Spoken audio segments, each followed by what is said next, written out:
تو اے اللہ تو شاہوں کو گدا کر دے, گدا کو بادشاہ کر دے. گدا کر کو بھکاریوں کو بادشاہ بنا دیتا ہے. اشارہ تیرا کافی ہے گھٹانے اور بڑھانے کو.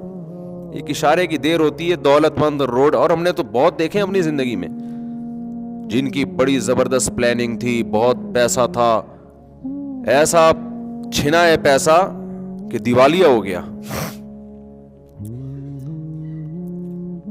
تو اس لیے یہ جو بار بار میں تشریح کر رہا ہوں نا حدیث کی, کہ محنت انسان کرے, وقت کو ضائع نہ کرے, اس کا مطلب منزل پہلے متعین کرے کہ جانا ہم نے کس طرف ہے. اس منزل کی طرف اگر آپ سست رفتاری سے بھی چلے گئے تو کسی نہ کسی دن پہنچ جاؤ گے. شریعت اس کو ٹائم ویسٹنگ نہیں کہے گی. لیکن اگر منزل ہی متعین نہیں ہے, منزل دولت کو بنا لیا آپ نے, تو بھائی اگر دولت کو منزل بنا لیا تو پھر یا تو پہنچو گے یا نہیں پہنچو گے. نہیں پہنچو گے تو بھی ناکام, پہنچ گئے تو بھی ناکام, کیونکہ پہنچنے کے بعد پھر وہ دولت چھینے گی آپ سے, مرو گے آپ.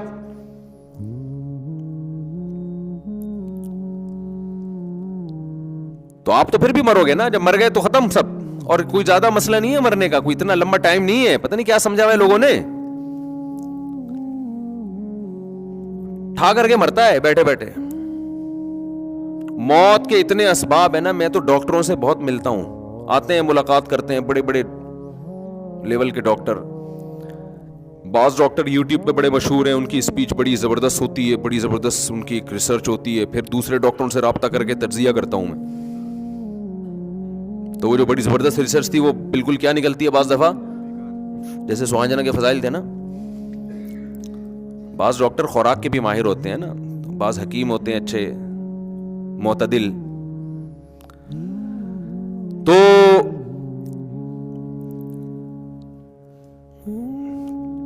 جو آپ اگر کیا کہہ رہا تھا یار, میرے دماغ کو سوہانجنا کھانا پڑے گا مجھے بھی. تو میں چاہ رہا ہوں وہ بات کو لنک کروں جہاں سے لے کے اس کو دائیں بائیں نہ ہو. وہ تو 5 چیزیں ہیں, یہ ادھر کدھر سے آیا میں. یہ جو میرا دماغ ایسے گھومتا ہے نا, یہ دماغ حافظے کی کمزوری نہیں ہے الحمدللہ, یہ آپ سمجھیں.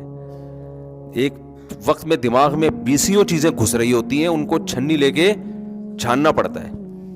حافظے کی کمزوری ہوتی ہے تو کوئی چیز یاد کرتا تو بھول جاتی نا, تو یاد کروں تو مجھے کھٹ سے یاد ہوتی ہے الحمدللہ. خیر دوبارہ وہیں سے آ جاتے ہیں پھر دوبارہ اسی. دیکھو جب آپ آگے نکل جاؤ نا اور بھول جاؤ کہ کہاں مڑنا تھا, تو پیچھے آؤ, دوبارہ آؤ گے تو وہ روڈ سامنے آ جائے گا. یہ فائدہ ہوتا ہے دوبارہ ریورس.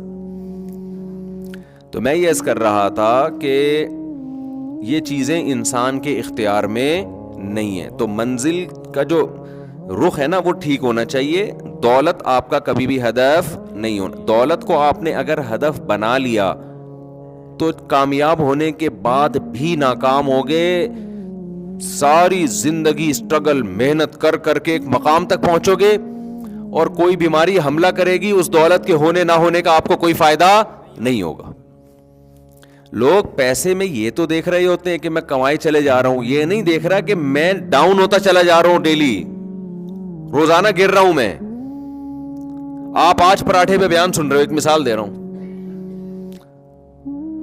تو کیا خیال ہے 15 سال کے بعد جو 40 سال یا 50 سال کے لوگ یہاں بیٹھے ہوئے ہیں, 15 سال کے بعد پراٹھے کا بیان ان کو اچھا لگے گا؟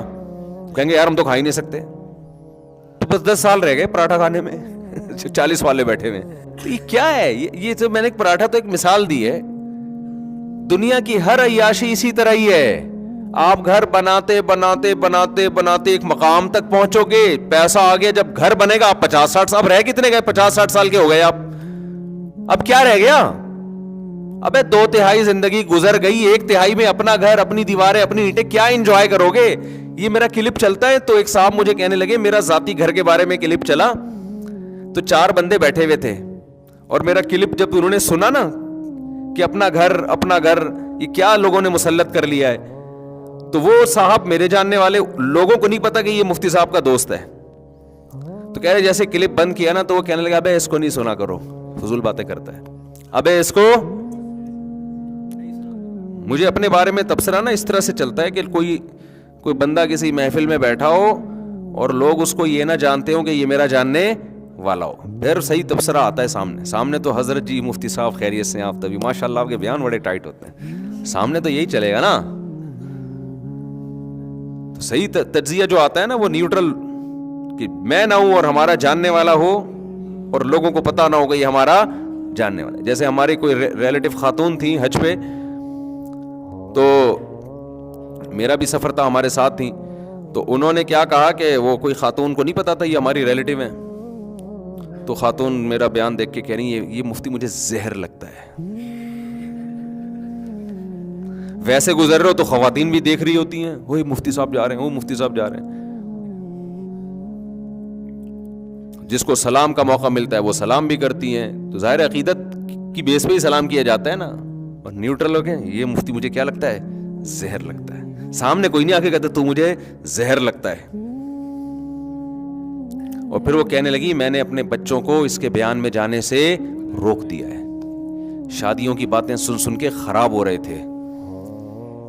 یہ ان کا پورا تبصرہ یہ، شادیوں کی باتیں سن سن کے خراب ہو رہے تھے.